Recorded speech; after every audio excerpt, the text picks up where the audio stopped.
So I think it's important to note, and I know this because I was there, in the Obama administration, we started putting tariffs on Chinese steel because that's when we started to see huge amounts of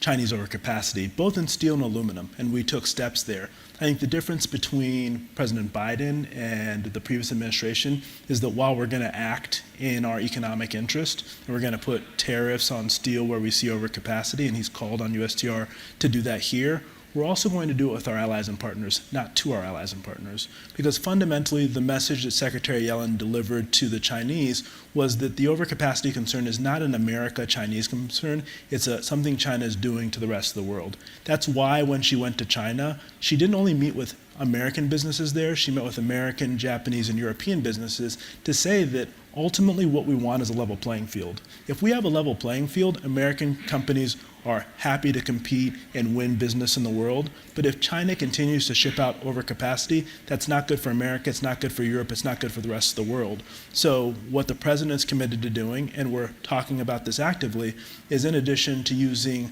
our trade remedies in the United States, working with our allies and partners to take similar actions to send a clear message to China that fundamentally you need to have an economic approach that allows your companies and your firms to compete on a level playing field with ours.